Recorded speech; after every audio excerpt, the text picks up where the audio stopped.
Boa noite, boa noite. Alisson, seja bem-vindo. Rafael, Gustavo,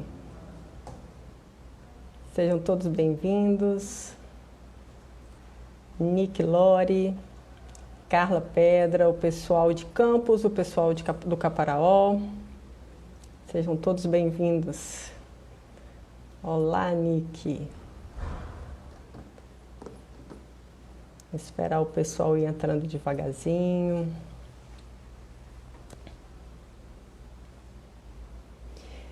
Pessoal, tá muito escuro a imagem? Tá muito escura?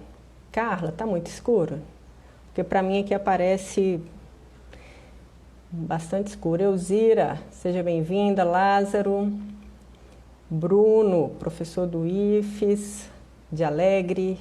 Elzira e Gustavo, professores da UF de Campos dos Goitacazes. Mar de Ideias entrou, sejam todos bem-vindos. Maju. Tá escuro, né, Carla? Eu até tentei trocar a lâmpada de lugar, mas deu uma... talvez assim.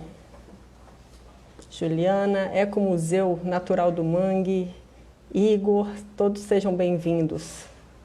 Tá muito escuro, talvez assim. Mas não dá também.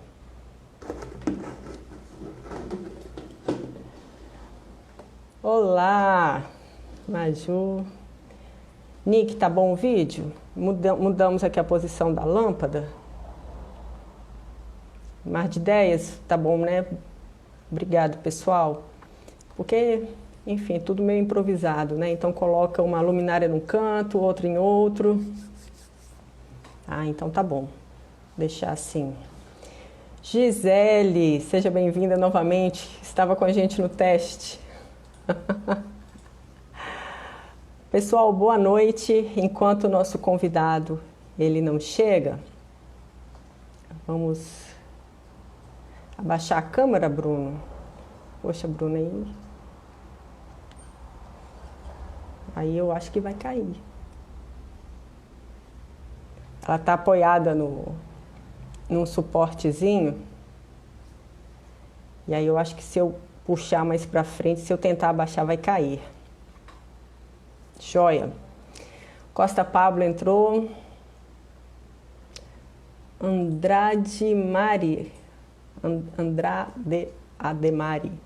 Sejam todos bem-vindos. Então a gente tem o pessoal do Rio, de Campos, o pessoal do Caparaó, o pessoal de Vila Velha, o pessoal de Vitória. Muito bom. Nosso convidado chegou. Vamos lá, deixa eu já aceitá-lo aqui. Qual o assunto da live? Pois é, Ecomuseu Natural do Mangue. E aí, vamos plantar água? Será que é possível plantar água? Que história é essa de plantar água? Existem plantadores de água? Alimento a gente consegue plantar, mas e água? Como é que é isso? Como é que funciona isso? Carla, convidei o G, mas eu acho que está demorando um pouquinho para entrar. Fábio Conceição entrou novamente, estava com a gente no teste, né, Fábio? Está demorando para o G entrar aí, para o convite dele ser aceito, mas vamos lá. Enquanto isso, vamos apresentando um pouquinho, né? Quem somos nós? Nós somos um grupo de pesquisadores que envolve tanto professores, quanto gestores públicos, quanto estudantes de graduação, de pós-graduação, mestrado, doutorado, pesquisadores de pós-doutorado. E nós fazemos parte do grupo de pesquisa em ecologia humana e conservação de recursos naturais e culturais. Esse grupo de pesquisa, ele está sediado na Universidade Federal Fluminense, do campus de Campos dos Goitacazes, no norte do Rio de Janeiro, no norte do estado do Rio de Janeiro. O nosso curso, lá é o curso de Geografia. Gê, a gente está te ouvindo, mas a imagem não aparece. Eu vou fechar aqui e vou te chamar novamente. Ok. Vamos Vamos lá. Deixa eu ver se eu consigo chamar aqui. Bom, e aí, pessoal, nós trabalhamos com pesquisa, linkando o conhecimento de pesquisadores com o conhecimento tradicional. E esse conhecimento tradicional pode ser de agricultores familiares, esse conhecimento tradicional pode ser de pescadores artesanais. A gente acabou de fazer um teste, o teste deu certo e agora ao vivo não dá certo. Impressionante. Murphy e sua lei. Sejam todos bem-vindos, Sara entrando, pessoal de Minas Gerais. Quem mais? Bessa Barros. Átila Peixe estava com a gente no teste, agora há pouco. Gê, você me ouve? Tio, você me ouve? Sim, mas a gente não te vê. Eu tô te ouvindo, mas o áudio não tá saindo no fone, tá saindo no celular. Bom, fiz tudo como a gente testou. Isso.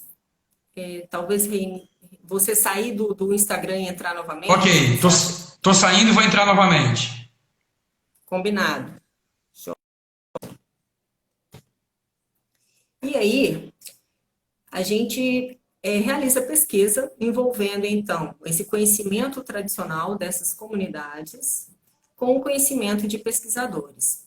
E aí nós realizamos pesquisas no norte do estado do Rio de Janeiro, pesquisas no estado do Espírito Santo, no estado do Paraná. Bessa Barros, Cachoeiro Presente, seja bem-vinda. Letícia Evangelista, seja bem-vinda. Vamos ver novamente, nosso convidado.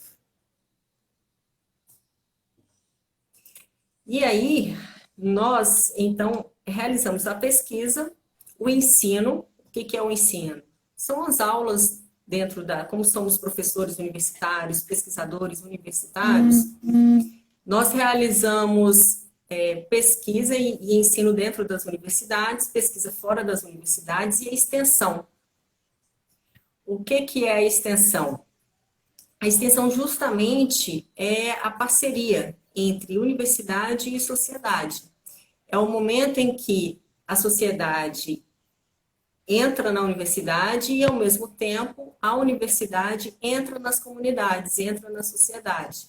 E aí essas pesquisas, elas são realizadas junto aos atores locais.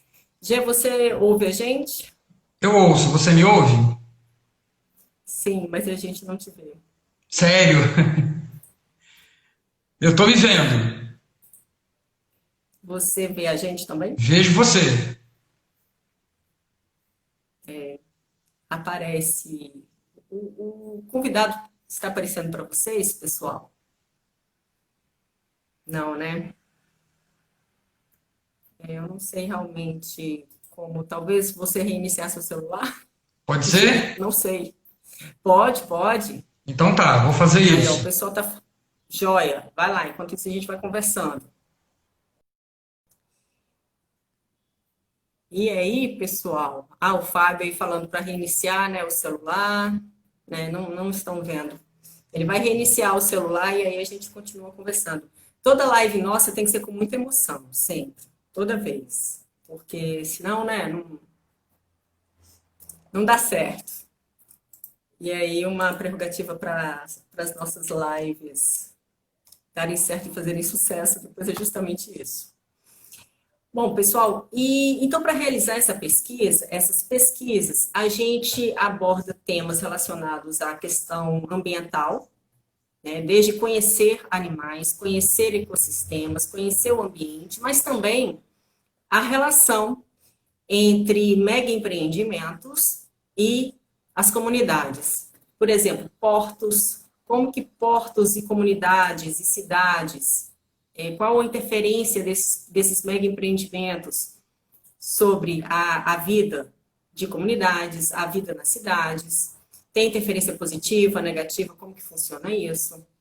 Interferência de desastres ambientais sobre a vida das cidades, das pessoas.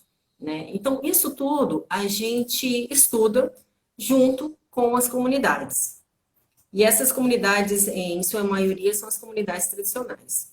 E a extensão é justamente que a gente realiza são justamente as atividades que envolvem a sociedade. Então, a gente realiza extensão junto a crianças em escolas, extensão junto à esposa de pescadores, a comunidades de pescadores artesanais e agricultores familiares.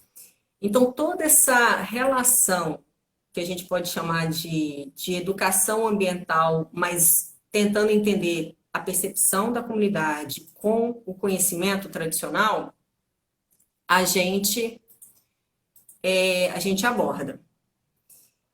E aí, vamos lá, convidei agora novamente o nosso convidado. Por favor, funcione. Gê, você ouve a gente? Olha, você está aí. Eilo! Eilo! Jonathan Garcia entrou, estava com a gente no teste também. Dias Urbanos entrou. Ou seja, a gente tem Rio Grande do Sul, a gente tem Paraná, Rio de Janeiro, Espírito Santo e Minas Gerais, hein, Gê? Olha a responsabilidade, só isso que eu te falo.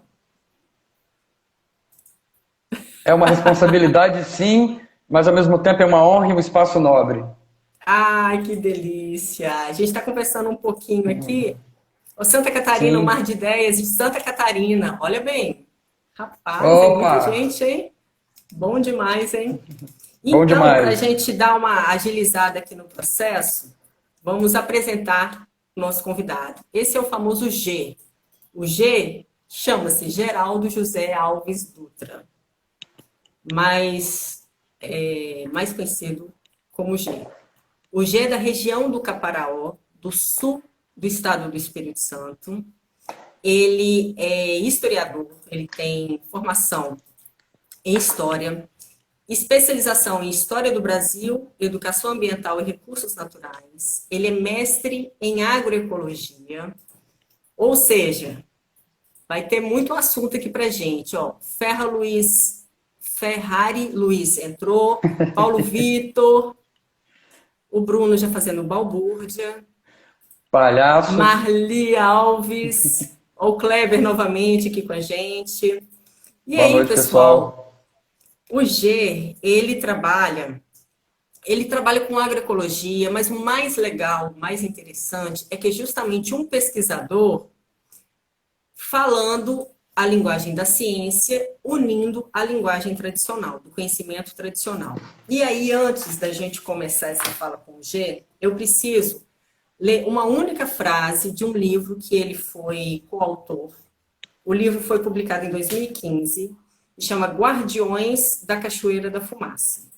Olha, E aí, no segundo, acho que é o segundo capítulo que foi escrito por ele, pelo G, intitulado Os Guardiões da Cachoeira da Fumaça. E aí, tem uma única frase, que é uma frase que eu acho que demonstra completamente o que é um pesquisador que se sente pertencente a um local e que justamente por sentir esse sentimento de pertença, faz a ciência, faz a pesquisa, junto com os atores locais, se tornar ainda mais linda e talvez ainda mais importante para se resolver os problemas socioambientais. E aí a única frase que ele faz assim, que ele fala assim, abre aspas, no aspecto ambiental, temos na região a exuberante Mata Atlântica. A região que ele fala é a região do Caparaó, ali na Cachoeira da Fumaça. Então, no aspecto ambiental, temos na região a exuberante Mata Atlântica, vírgula, nossa casa. Ou seja, essa frase deixa muito claro o que é um pesquisador que se sente pertencente a um local, sendo nativo ou não, né? Mas como que ele pode, então, interferir de uma maneira belíssima na busca para resolver problemas socioambientais. E aí, Gê, muita gente entrando, o professor José Sabino, o Joelson, Jaqueline, Bom, então agora, Gê, você fica à vontade para se apresentar e eu preciso te agradecer desde agora, porque a gente sabe a correria que é, pela insistência também de você ficar entrando aí, mesmo com os problemas técnicos. Então, eu te agradeço desde agora essa disponibilidade em poder falar um pouquinho para a gente. Se apresenta, fica à vontade, e aí a gente começa com essa história de plantar água. Oi?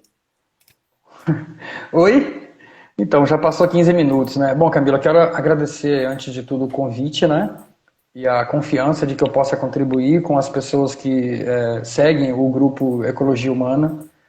O que me motiva a estar aqui é o respeito que vocês do grupo têm com as comunidades tradicionais, onde vocês, de fato, dão vozes, permitem que essas pessoas possam se colocar, né? Eles são estudiosos práticos, né? Que não estão nas academias, e vocês permitem que eles possam existir, né? Agradecer as pessoas que estão entrando aí, aí tem família, aí tem amigos, então de forma generalizada, mas muito carinhosa, agradecer vocês. Não tenho como não agradecer todas as pessoas, sem citar nome, que passaram por mim na minha formação, né?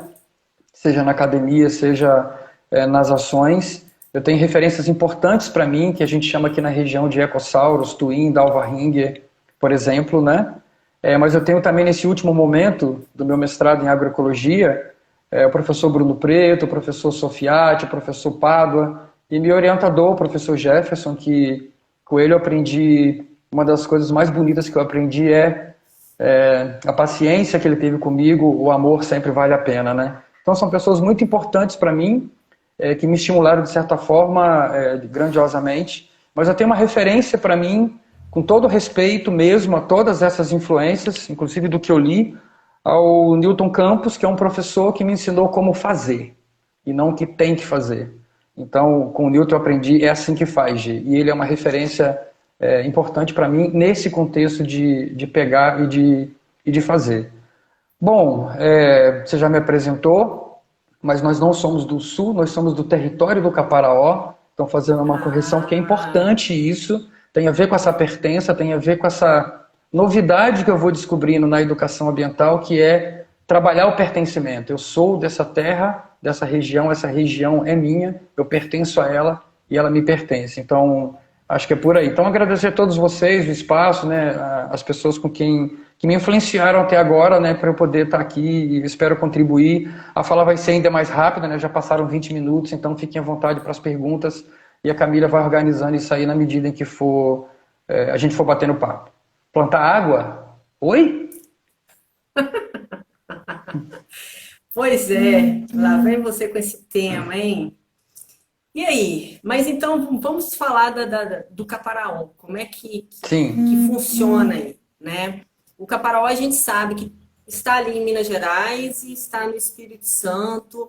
E aí como é que fica então? Dois estados, uma única área, assim, uma área com o mesmo nome em dois estados. Como que é a história da sua região?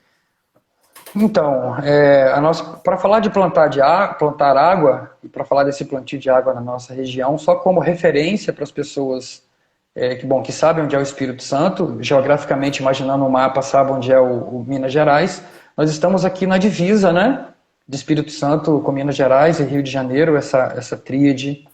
E a referência está desde lá para todos que estão assistindo, que passaram pela academia ou não, é o Pico da Bandeira.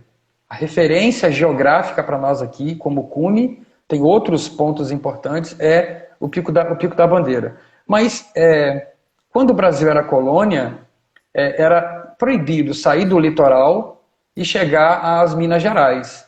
Então, isso aqui tudo era uma grande vegetação que a gente chamava de zona proibida. Era proibido passar por aqui por ordens do Império, por ordens régias. Não se podia passar por aqui, até o ano de 1800. Então era uma vegetação muito protegida, e aqui estavam os índios, que usavam os recursos naturais, mas seja pela quantidade, seja pela relação com a terra e com os elementos naturais, não tinha uma degradação considerável. Usavam sim a região, mas era uma relação muito menos degradatória do que agora. Em 1815, nós tivemos uma primeira bandeira saindo de Minas Gerais para chegar ao litoral, para chegar ao Rio Itapemirim, para depois chegar ao litoral capixaba. A gente tem nas histórias, infelizmente ainda, o Alegre, com o nome de Alegre, por causa de uma cachorrinha que teria caído no rio em 1820. Essa cachorrinha pertencia a um tropeiro chamado João Teixeira da Conceição, que fazia parte da tropa de Manuel José Esteves de Lima. Isso em 1820. Porém, professora Zélia Cassa, saudosa, gratidão, dona Zélia, que está nos ouvindo em algum lugar, a dona Zélia pesquisou e descobriu que em 1815 já passou por aqui João do Monte da Fonseca. Em 1815. Por quê? Porque Francisco Alberto Rubim, que era o governador do Espírito Santo na época, permitiu que ligassem com estrada o litoral capixaba às Gerais. Então passaram por aqui em 1815, fundaram a primeira vila, foram a Cachoeiras do Itapemirim, não Cachoeiro do Itapemirim, foram as Cachoeiras do Itapemirim e voltaram do leste para o oeste, né, do litoral capixaba para Minas Gerais, fundando pequenas vilas. E aí surgiu a Vila do Alegre em 1815. Depois, em 1820, veio uma segunda bandeira e aqui começaram a fixar, derrubando a mata, primeiro para produzir víveres, né, para sua alimentação, e depois isso foi intensificando. Eu vou dar salto de décadas, né? Depois, em 1850, tem a Lei de Terras, uma política governamental para ocupação, não só dessa região, como em todo o território brasileiro. Então, teve a abertura desse caminho, 1820, depois, em 1850, a gente tem uma ocupação mais considerável. Chegou a imigração para poder plantar o café. Por exemplo, nós tivemos um aumento de 200% na população na região do que a gente considera hoje Caparaó, que era chamado de Alto Itapemirim.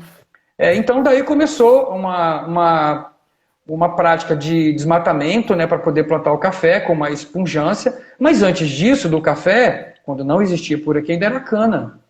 O litoral capixaba, a entrada do rio Itapemirim, por ali tinha muitos engenhos produzindo cana para mandar para o Império, produzindo cana para exportar para a Europa, para lá fazer virar açúcar branco e vender, porque era um produto muito caro. Então era a economia colonial e era depois a economia imperial. Bom, daí nós temos, substituindo a economia da cana, isso no âmbito do Império, né, de todo o território, hoje brasileiro, mas imperial na época, nós temos o aumento da produção de café.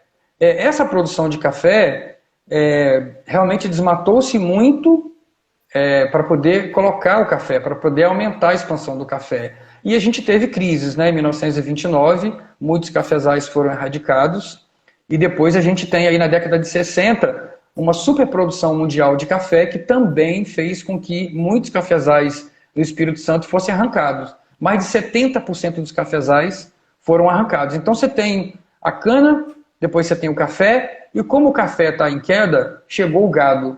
Primeiro o gado de leite, que atendia a uma economia local, regional e nacional. Só que hoje você tem naquela mesma área, onde se colocava uma quantidade de vaca leiteira, você tem hoje o gado de corte. Então você tem na mesma área uma quantidade muito maior de gado, fazendo uma degradação ambiental gigante.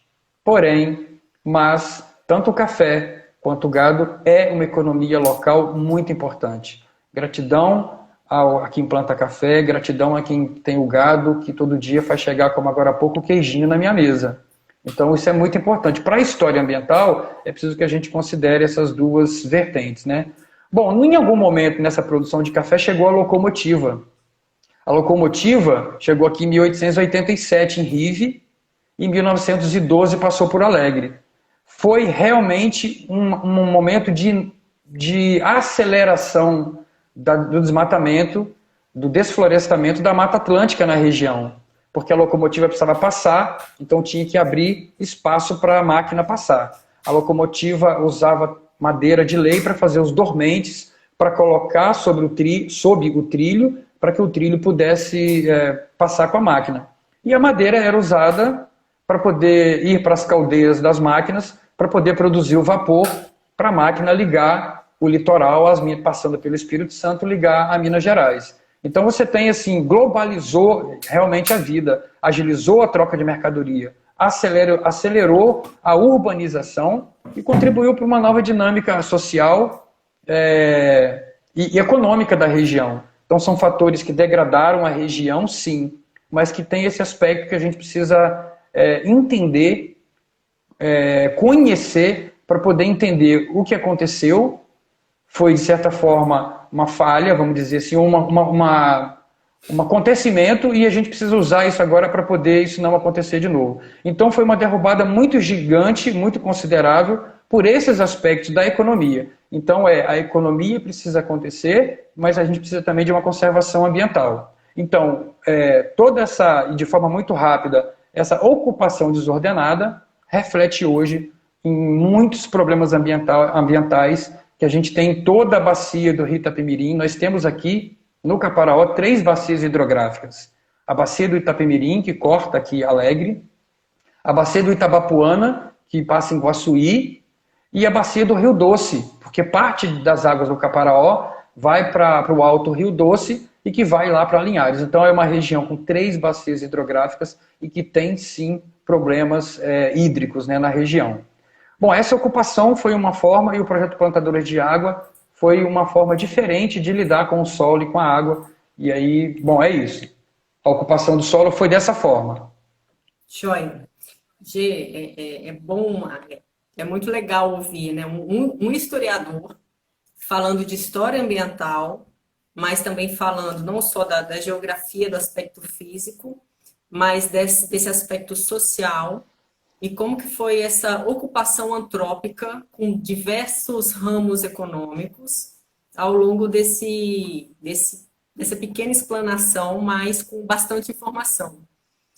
Então, é bastante legal você trazer essas informações para a gente, porque a gente não é da região, né? E até para a gente entender por que é importante trabalhos, projetos como o que a gente vai abordar daqui a pouco.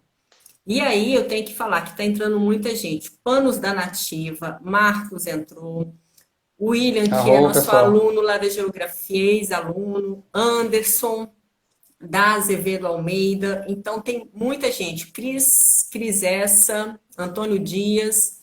Então tem muita gente assistindo e que às vezes não é da região, por isso que foi bastante importante essa sua introdução à história, à ocupação da região. E aí, pessoal, se vocês quiserem ir colocando até a região de onde vocês são, estado, cidade, até para a gente conhecer, né, Gê? Até para a gente saber de onde são as pessoas, de onde as pessoas.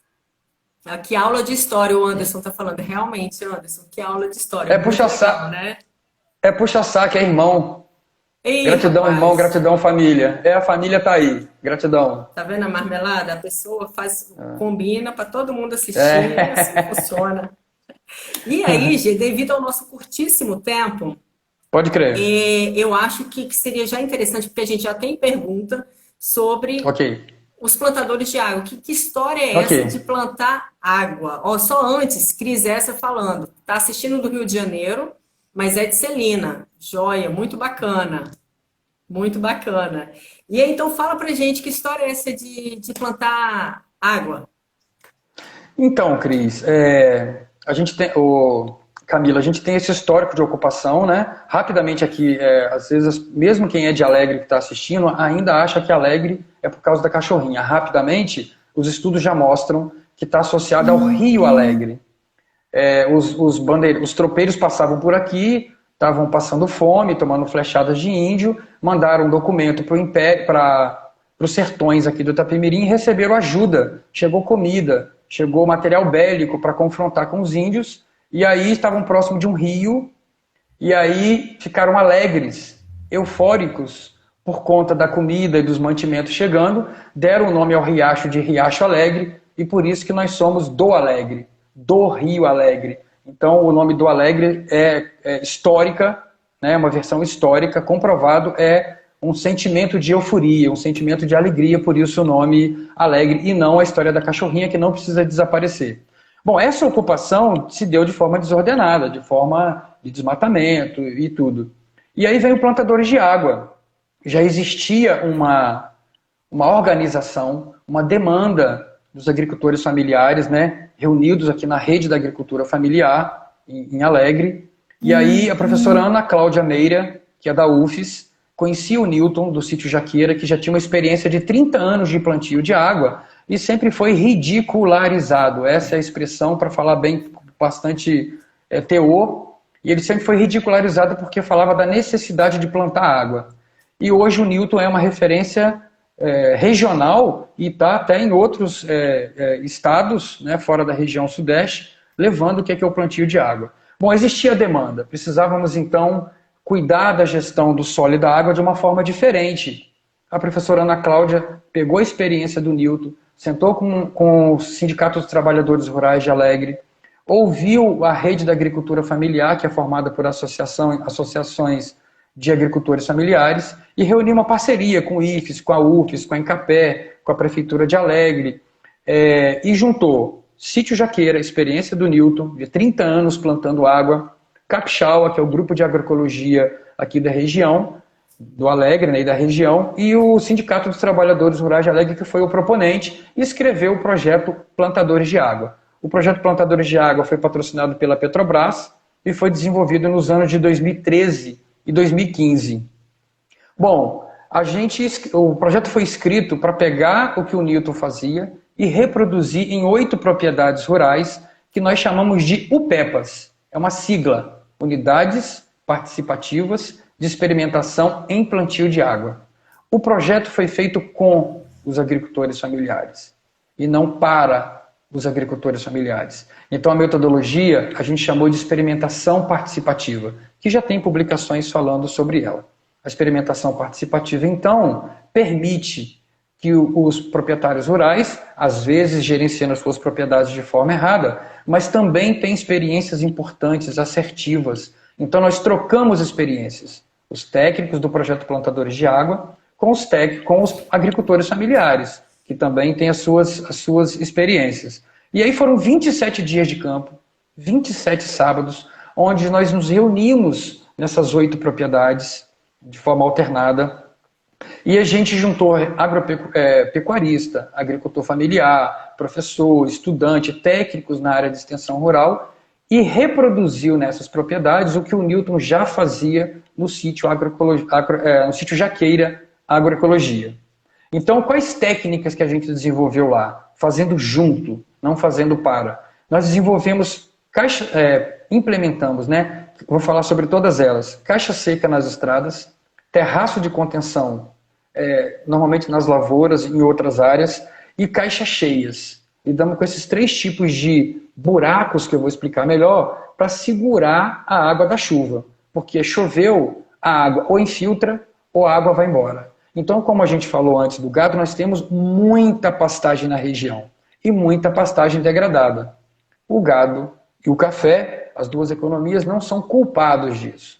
A má gestão dessas atividades econômicas é que trazem problema para a região.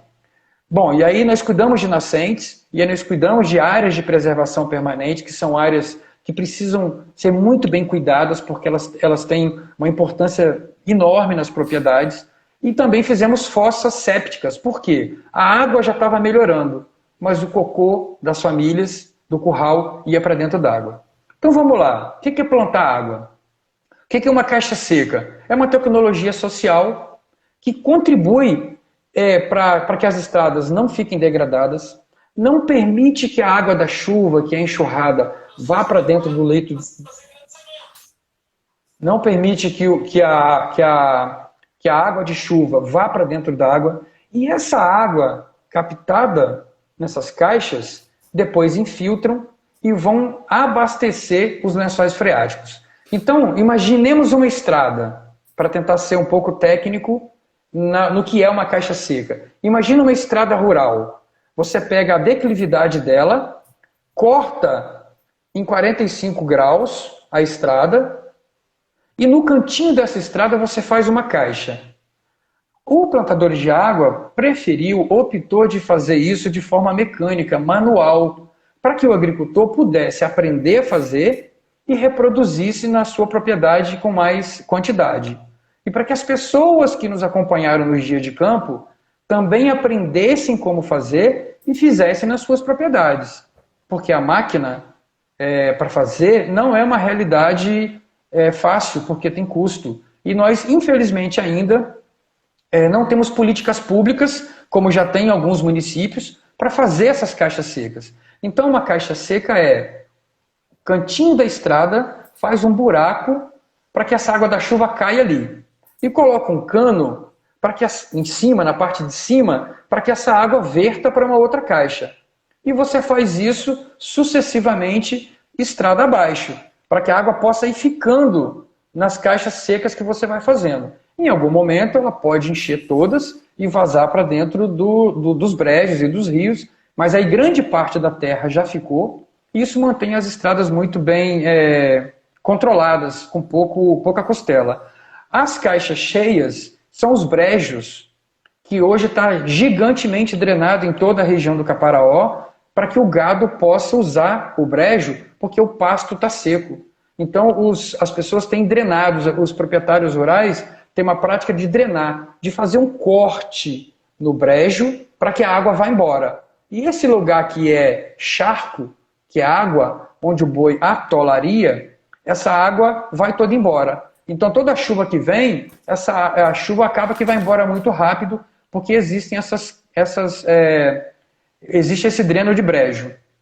Bom, nós fizemos 230 caixas secas, 160 terraços, e isso fez com que a gente captasse na época 260 milhões de litros de água de chuva, abastecendo os lençóis freáticos. E a gente não consegue mensurar se isso é tanto, mas foi muito importante. A gente tem diversos relatos, seja desses proprietários rurais que participaram do projeto Plantadores de Água, seja do... falar nisso, beber água. Não, pode falar. Enquanto isso, eu vou falando nos comentários do pessoal. Pode beber água com calma, sem pressa. A Marli Alves falando que Alfredo Chaves tem dessas caixas secas, né? E Alfredo Chaves indo para o sul, né? Do estado do Espírito Santo. A gente, quando vai para o Rio de Janeiro, a gente passa em Alfredo Chaves. E da Azevedo. E aí só falando da localização do pessoal. Da Azevedo, do Rio de Janeiro. Pano da Nativa é do sítio Jaqueira, né? Tá aqui representando Jaqueira. E aí, Gê, pode falar, fica à vontade. Então, as caixas secas são buracos feitos na estrada para segurar essa água da chuva. As caixas cheias são os brejos onde a gente aliou a economia e com a produção de arroz com o conservacionismo, que é segurar a água da chuva nessas caixas, nesses taludes onde produz arroz. E essa aguinha que está segura no brejo, a gente pega essa água e molha a mata ciliar recém-plantada, porque agora tem água para molhar a mata, porque a água está segura no brejo plantando arroz. E esse arroz, como foi o caso do seu Edson e da dona Senira e dos filhos, o arroz foi vendido integral. Então ele agregou valor a esse arroz, fez dinheiro, reuniu a família, plantou, juntou 3 gerações plantando o arroz e ainda pegou a água da chuva, a água retida no brejo, para molhar a Mata Atlântica recém-plantada nas margens do brejo que ele tinha. E os terraços, imaginemos um morro, em curva de nível você faz terraços de 40 de largura por 40 de altura, em curva de nível, onde for possível, para que o gado não quebre a perna, por exemplo, e a água da chuva fica retida nessas caixas e ela vai infiltrar e vai abastecer os lençóis freáticos. Uma outra coisa que a gente fez foi isolar as nascentes. A nascente é a maior riqueza da propriedade. Quando a gente fala nascente, nós no Plantadores de Água chamamos de vertedouro. E não de nascente como a gente tem uma vasta literatura explicando o que é uma nascente. Se a gente imaginar o ciclo da água, a água já nasceu e está em cima de nós em forma de nuvem, nos rios voadores. Então já é uma água, ela já nasceu, ela cai, infiltra e ela verte em algum lugar. Então a gente chama isso de vertedouro. Nós cuidamos de 15 nascentes, nós recuperamos essas 15 nascentes, isolou, fez cerca, isolou essas nascentes. E do lado de dentro, fora do olho d'água, planta-se bananeira, inhame, nunca uma árvore que vai usar muita água. Então, as nascentes foram isoladas. O que nascer nessas nascentes, os proprietários foram deixando crescer. E nós isolamos 15 hectares de áreas de preservação permanente. Os topos de morro, os brejos, áreas alagadas, a gente isolou essas áreas. E na margem dos córregos, os proprietários fizeram uma cerca um pouquinho mais distante da margem. E nessa área onde o gado pisava, para entrar dentro d'água, para beber água, e defecava e alguém bebia essa água para baixo, nós fizemos plantios de quintais produtivos. Aprendemos no sítio Jaqueira que essas áreas você pode plantar, tem que plantar a Mata Atlântica por lei, mas pode plantar também comida, abacate, frutíferas. Então a gente plantou nessas áreas frutíferas, por exemplo, para que eles pudessem se alimentar e vender o excedente na feira. Bom, a água está chegando na propriedade. Diversos casos onde essas tecnologias sociais fizeram com que a água das propriedades melhorasse.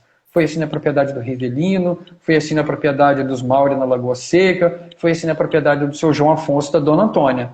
A água, no outro ano, de fato, não sumiu. A água ficou na propriedade. Você não via um rio seguir, às vezes, caudaloso, mas a água estava lá e abastecendo a nascente e tirando a água para as pessoas usarem. Bom, a água está chegando nas propriedades de forma melhor. Plantou-se água. Se a gente olhar a palavra plantar no dicionário, é colocar no chão. Isso que a gente fez. Pegou a água da chuva e fez com que ela infiltrasse no solo. Tirou o gado de dentro da água. Isolou as áreas que o gado pisava. O gado tem que beber água, mas ele não pode pisar dentro do rio. Então a gente foi fora dessas cercas que a gente fez, colocou uma caixa d'água e por gravidade a água chegava na caixa e fazia a dessedentação dos animais. Bom, a água está chegando, mas o cocô da família está indo para dentro d'água. Então a gente fez também fossas sépticas, 14 fossas sépticas biodigestoras. O que é isso? O cocô da família cai na primeira caixa, recebe uma quantidade de esterco de curral para acelerar o processo de fermentação. É uma tecnologia social do Banco do Brasil. Depois essa água passa para a segunda caixa, já está um pouco mais limpa. E na terceira caixa, essa água é usada como biofertilizante. O que é isso, Geraldo? É uma água que está cheia de nutriente para as plantas. Eu não posso molhar a horta, a couve, o alface, o tomate, porque ela não pode tocar direto nas plantas. Mas eu posso molhar o pomar, eu posso molhar o café, eu posso irrigar o canavial, eu posso irrigar a capineira.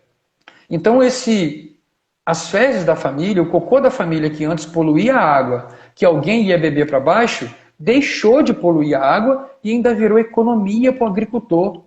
Ainda virou economia no bolso dele, porque agora ele aduba as plantas com o cocô. Eu costumo fazer uma relação quando as pessoas falam, mas cocô virar adubo? É como nós, quando beijamos nossos companheiros e companheiras.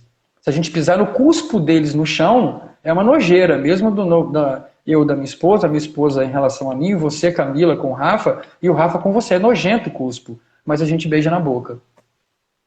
Então é uma relação de entender o que significa aquilo, de que aquilo foi traduzido, aquilo foi compostado e virou adubo. Então, além das fossas sépticas biodigestora, 250 mil litros, isso no ano de 2015, a gente não consegue quantificar isso depois, 250 mil litros dessa água foi usada como biofertilizante nas plantações. E aí fizemos outros tratamentos, ciclo de bananeira, evapotranspiração, que é uma forma de você fazer um buraco, isolar as laterais e plantar coisas por cima para que essas coisas absorvam essa água que a gente chama de água negra do vaso sanitário, né? Então essa água que poluía o rio não polui mais. Um caso interessante que é do João Afonso, e um dia a gente terminou o trabalho das fossas, né? Já estava implantada na propriedade dele, e ele falou assim, rapaz, que felicidade, eu troquei a estética pela ética. Como assim, João? Isso aí, a propriedade não ficou bonita com essa caixa no fundo do quintal, mas agora pelo menos eu não estou cagando na água que eu estou bebendo lá embaixo. E essa que é a realidade.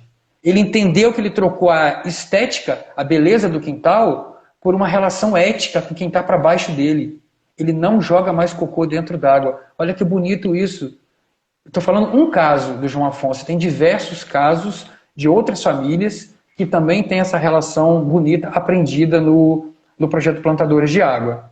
Então, o projeto é uma relação diferente na gestão do solo e da água, onde os agricultores puderam, de fato, colocar as suas opiniões, colocar os seus anseios, fizeram como eles quiseram fazer, junto com a nossa tecnologia, junto com o nosso conhecimento.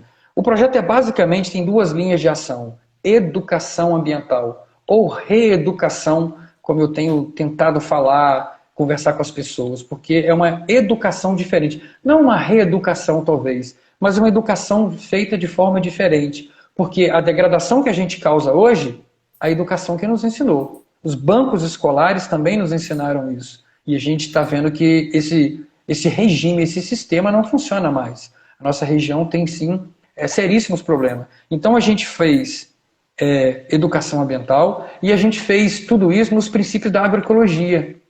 A agroecologia considera as especificidades de cada propriedade, as peculiaridades de cada propriedade, o jeito que cada pedacinho de cada propriedade é usada, mas ela proporciona que as pessoas se relacionem de forma ética e que as pessoas tenham uma relação com o ambiente de forma diferente, produzindo alimentos, mas degradando o mínimo possível ou não degradando os recursos naturais, seja ele a mata, seja ele a água. Então você tem a agroecologia como uma ciência, um movimento e como ações que de fato estão mudando a vida de muitas pessoas, de muitos agricultores familiares aqui na região. Sem dizer que a cidade pode não estar percebendo, mas o homem lá no campo está sim com o comportamento dele ajudando também a cuidar das cidades. Agroecologia no projeto Plantadores de Água, educação ambiental no projeto Plantadores de Água. E aí de tudo isso, para mim, eu saí da educação ambiental e fui para o mestrado em agroecologia. Mas não tirei o pezinho da história ambiental. A história ambiental é exatamente essa história que considera que as pessoas precisam usar os recursos naturais, mas que eles podem e devem fazer isso de forma diferente. Ela propõe construir uma relação integrada, né, vamos dizer assim, da realidade social, da realidade ambiental, aperfeiçoando essa relação que a gente tem com o mundo, entendendo melhor a nossa postura no mundo, as nossas posições no mundo. Então, agroecologia, educação ambiental e história ambiental. Vocês do grupo Ecologia Humana fazem história ambiental de forma linda. Porque, por exemplo, para o positivismo, e a história ambiental surgiu na década de 70, com esses grandes eventos nacionais, com a crise civilizatória, com as crises ambientais, surgiu, a história ambiental teve mais volume, vamos dizer assim, né? Então nós temos nomes muito importantes, o professor Pádua, que participou da minha qualificação, o professor Sofiati, que me avaliou, Drummond, você tem uma série de nomes importantes na história ambiental que trazem uma nova forma de a gente se relacionar. Quando você, Camille, e seu grupo dá voz aos pescadores, está fazendo história ambiental. Porque lá no positivismo, só quem podia virar fonte de pesquisa eram a elite, eram os reis, eram os políticos, os professores, os formados, os graduados, os caiçaras, os quilombolas, os índios não tinham vez como protagonista da história. E conosco, da história ambiental, eles têm. Pois é, Gê, e infelizmente na ciência a gente ainda vê muito, né, esse comportamento, a desvalorização do conhecimento tradicional. Mas vários grupos estão mudando e o grupo de vocês aí no Caparaó vem fazendo esse trabalho lindíssimo, que são os plantadores de água. E aí eu vou fazer só alguns comentários que o pessoal tá escrevendo, porque agora a gente está com tempo mesmo, quase que dando tchau, né? Bom, que pena, 10 minutos. Pois é. Bessa Barros falou que os levantamentos indicam que a bacia do rio Itapemirim tem uma demanda por ações de proteção em mais de 14 mil hectares ao longo do seu percurso, né? e que esse trabalho dos produtores plantadores de água é muito importante, justamente com todo esse histórico que você apresentou para a gente. E a Carla Pedra, falando que plantar arroz é uma experiência bastante incrível, que ela gostou Ela bastante. plantou. Imaginei, né, pelo comentário dela. E aí foi legal, porque também Dias Urbanos fez um comentário que eu achei que estaria no nosso teleprompter, porque a gente tem uma equipe, sabe, Gê? Eu gosto de falar toda semana que a gente tem uma equipe, mas hoje o teleprompter tá meio devagar, não está funcionando muito bem, entendeu? Eu não estou entendendo o que está acontecendo, não. Vou até demitir esse pessoal do teleprompter aqui. Mas aí, Dias Urbanos vem com o comentário, né? O que os olhos não veem, o coração não sente. O quanto foi importante, então, para esses agricultores verem essas caixas, verem a água aparecendo novamente, né? Sendo plantada ali e aí ressurgindo nas propriedades deles. E aí muita gente, Maju, Ju Gomes, Cris Soranda é do grupo Mares, do norte do Espírito Santo, que fazem um trabalho de educação ambiental junto às comunidades lá, é lindíssimo. E aí vem o pessoal do Caparaó, e vem Adriane Braga, todo mundo, Jaqueline, todo mundo dando os parabéns, falando, né, que está sendo bastante interessante, está sendo uma aula mesmo. O problema é que, você sabe que o nosso tempo acabou, porque foi uma aula o que você deu pra gente. E aí eu queria assim, que você realmente só concluísse. E o que ficou, então, dos plantadores de água, desse grande projeto, que uma pena, né, que não foi possível ter uma continuidade, mas para você, enquanto pesquisador e enquanto nativo de uma região. E aí eu gostaria que você falasse para os pesquisadores, como é que foi essa experiência? O que ficou para você depois dessa experiência toda em que você pegou esse conhecimento técnico-científico com o conhecimento, né, daquele senhor lá de 30 anos já plantando água antes de vocês realizarem o projeto? E aí, como é que foi essa junção? O que ficou, além dos títulos da graduação, do mestrado para você, mas e aí, você enquanto nativo e pesquisador? E aí? Em nenhum livro, em nenhuma academia eu aprendi mais ou tanto como aprendi no projeto Plantadores de Água, como eu vinha sempre aprendendo no sítio Jaqueira. Lá foi minha grande escola ao ar livre, né? Newton, meu grande professor, e o sítio Jaqueira, meu grande espaço de prática. Então, nenhum desses lugares, por mais que eu valorize, sim, todos esses conhecimentos dos professores que eu esbarrei, dos meus colegas de curso, dos livros que eu li, das referências importantes que eu li, nenhuma delas, acho que por conta da prática, é tão importante para mim quanto fazer. Eu aprendi a fazer fazendo. Eu estou aprendendo a fazer fazendo.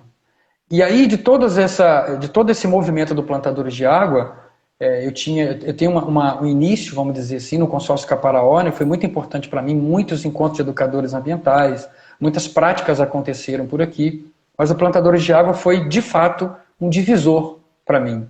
Tanto que eu saí da educação ambiental, né? Continuo na educação ambiental, quer dizer, assim, eu saí dessa teoria da educação ambiental e fui para a agroecologia, para o mestrado, falar da ocupação do solo no Caparaó, mas ao mesmo tempo falar do Plantadores de Água, exatamente porque não estava legal, estava muito pouco, ficar só falando que tem que preservar, né? É um viés da educação, e ir para campo e fazer. Bom, das 8 propriedades do Plantadores de Água, das UPEPAs que eu disse que nós trabalhamos, 7 continuam com os mesmos proprietários. Todas elas os proprietários ou mantiveram ou aumentaram as técnicas que nós desenvolvemos. Na minha dissertação de mestrado, eu queria falar sobre isso. Não consegui. Não tinha pernas, não dava tempo. Tinha que fazer um estudo maior para falar que o Plantadores de Água é um modelo, que as UPEPAs são modelos. Então eu tive que falar que são exemplos. E exemplos lindos.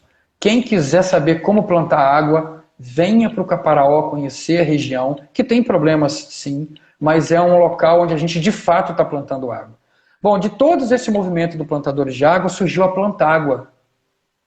Mesmo antes de terminar, surgiu a Associação de Plantadores de Água. Então, muitas pessoas que estavam no projeto Plantadores de Água, fundamos uma associação em 2016, 2017, então temos assento no Comitê de Bacia Hidrográfica do Rio Itapemirim, temos assento no Conselho de Meio Ambiente do Conselho Municipal de Meio Ambiente do município de Alegre, tem diversos momentos de convite do Nilton e de outros técnicos para ir, por exemplo, à Cantareira, em São Paulo, ensinar como é que faz para plantar água. Nós estamos agora com uma experiência na França, em Montpellier, um distrito de Montpellier, na França, pegando a tecnologia social do projeto Plantadores de Água, aprendido pelo Plantadores de Água, e agora a Plantágua, desenvolvendo lá. Então a Plantágua é essa sequência do que foi feito no projeto Plantadores de Água. Então nada para mim é tão bonito, tão importante como foi o projeto Plantadores de Água. E aí já está finalizando, eu queria só ler uma frase da Dona Rosa, que participou conosco no projeto Plantadores de Água. Dona Rosa é uma negra, tem uma limitação física e uma fortaleza gigante, muito grande e muito linda. Ela disse assim, nesse livro, ela disse o seguinte: o sonho que sonhamos juntos não é um pesadelo e nem uma confusão de ideias, mas sim um conjunto de pensamentos, de oportunidades e de possibilidades, onde poderemos direcionar nossas atitudes e nossas metas. Dona Rosa Basília, da comunidade de Gabriel Vargas, é uma professora. Ela professa lindamente o cuidado que a gente deve ter com o ambiente e o cuidado que a gente deve ter na relação entre os seres humanos. Então, gratidão, Dona Rosa, gratidão a você, Camila, pelo espaço, a todos os puxa-sacos que estão aí mandando um monte de recadinho, a família está presente. Então, assim, eu sei que o tempo é muito curto, eu já falo rápido, tive que falar mais rápido ainda porque perdemos 15 minutos, mas, enfim, outras oportunidades aparecerão. Isso, Gê. Olha, foi uma aula lindíssima que você deu pra gente. Foi Imagina. um monte de informação falando de agroecologia, da história ambiental, do histórico de ocupação do solo do Caparaó, do projeto Plantadores de Água, da Plantágua, né, com um produto final disso. E que lindo saber que essas propriedades continuam com essa prática, os proprietários continuam com essa prática. Então, parabéns a vocês, porque a gente tem uma ideia, uma vaga ideia do quão difícil é, desde conseguir um financiamento grande como este, até chegar no que vocês chegaram como produto final.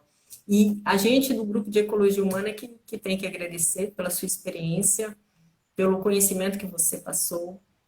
E muito obrigada mesmo, e dizer que é um prazer para mim conhecer você, né? A gente se conhece tem 2 anos, foi naquele curso de extensão no IFES de Alegre, que, enfim, momento que a gente deu muita risada. Muitas risadas.